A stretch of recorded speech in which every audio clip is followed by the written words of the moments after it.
Hey everyone, welcome back. Keith Flow by 5 Games, and as you can tell, got this beast up on my kitchen counter now. Thanks for the wife for letting me move everything up here. It's amazing how much you can build with a stable foundation.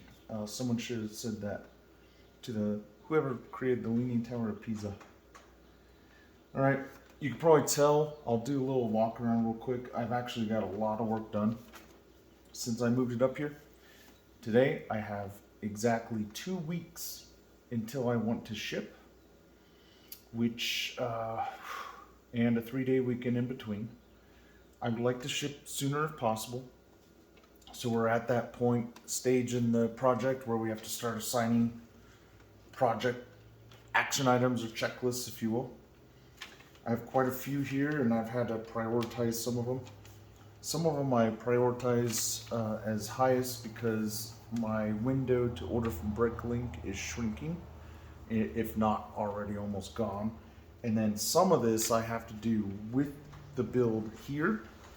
Some of it I could do while it's gone, and then I could just take those pieces with me to Brickworld. So we got quite a few things on this list left still, about 20 items or so. So the highest priority right now for me is the tiling, and that is the tiling around the base. So that's really, I'm just going to start working the priorities, work them all the way down. There's other things like this, which is just tedious. If you take a look here, this plate in the background, that's really all that is. Only I put on a dark gray, bluish gray grills on, and it's pretty tedious. It's tedious to dig up out of the bin and find, and it's tedious to work on. But I also have those on the roofs of the buttresses as well. So I need to figure out how many more I have left. Obviously I have to do that entire one. These are little things I could do while I'm doing other things. For instance, tonight I'm cooking burgers. You know, that takes about 40 minutes, depending on how long it takes the Traeger to heat up in the oven and all that. So I can do this tedious work while I'm doing that. It doesn't take any brain energy really to take care of that. And then I can, you know, stay up on the burgers. All right, with that, let's just take a look around here. I'll keep it on the tripod. I'll try to be a little steady, but all right, so one of the things I did leave off that list on accident was this porthole window. It actually needs to go into this position. It's too big, so I need to come up with a different solution for that. But that's a low priority. This is non-invasive. This is all I need, you know, and then I just fill it in with the blue as necessary. Really quick, really easy, non-invasive. This will lay on top of it once it's tiled. You can see the roof structure, the inner roof structure there. I got this breaks down into 3 pieces. This guy holds it all together. This guy's beefed up because that is where the center dome is going to be. And then we have a dome on either side there and a dome either side here. We also have domes over here. It fits in there nice, but this corner is going to sag with any type of weight on it.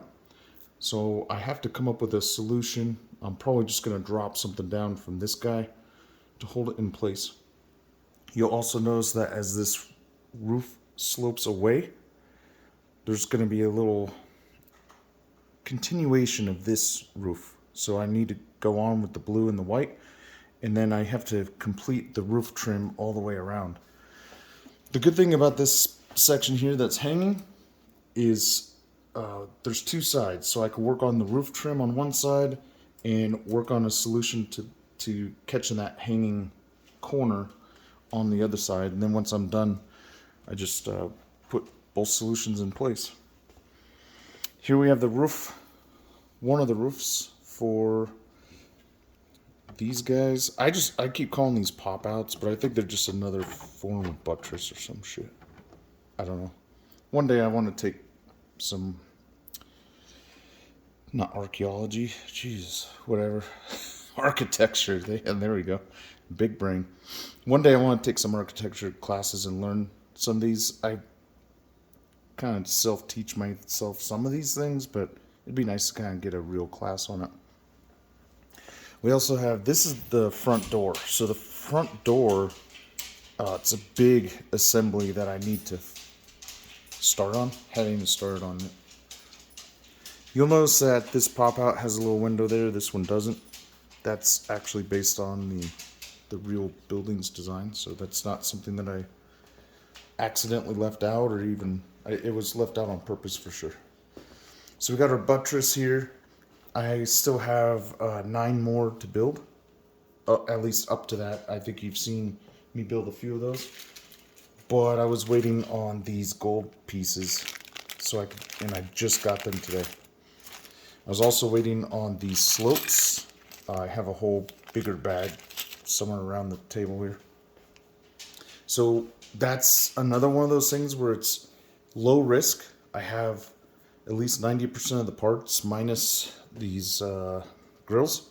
So that's pretty low on the risk register, if you will. Here we have one of what I call the turret coming out. You can see I got the back wall built up over the weekend. I just essentially sat here, drank, listened to music, and just hammered away at it. It's still up for, if I need to, I can do a redesign or change the coloring as needed. You can see I'm working on the first turret here, and then the roof slopes into this. It's going to be kind of interesting. I'm not sure how I'm going to solve that problem, but it's just one of those interesting things. We do have the size of our small domes pretty much completed, and they'll just sit on top of here. Yeah, I make it sound pretty fucking easy, don't I? Yeah, that's all it needs to do. Those are high risk, but I need to get a lot more of the roof done before I can take my focus there. However, it's Monday the 23rd, so I do have to kind of get my ass in gear on those. So there you go. I mean, that's really the gist of it. It's coming out really sharp. It took really not a lot of time to set it up here. Once I got everything up, unlike the table that was collapsing under me, this is very solid foundation, very stable. So it's very easy for me to work around that, pop these things up really, really quick. One of the big problems with going to Brickworld is some of the tables are different sizes. They're on the legs and stuff, so they'll flex here and there. The good thing though is that this is 4 feet and their tables are 8 feet, so that bend that I was having the real issue with shouldn't exist at Brickworld. I may need to bring some shims just in case, because like I said, sometimes they sag, but we'll see. We'll see. I may just have to go to Home Depot or something on there. So yeah. Oh yeah, and I marked out all the buttresses. So we got the locations for the buttresses. There we go. Yeah, that bad boy's looking, it's looking pretty good. I'm happy overall. And yeah, the good thing is a lot of this is just mirrored or duplicated. So once you figure it out on one end, you can just knock it out on the other, which is always nice. Well, that's about it. I really appreciate you guys joining me. Probably not going to film any building today, just because like I said, this shit's tedious. It's not something that really translates well. At least in my mind, it's really fucking boring, just tedious work. And that's kind of where we're at with some of this. Especially on the designing phase. Honestly, it takes me hours back and forth just to get to where we're at. So, just want to give you guys a little bit of progress, let you know we're doing pretty damn good. And yeah, I anticipate we're going to actually do a little bit better than I thought and get this bad boy out soon. Really appreciate the support. Till next time, cheers.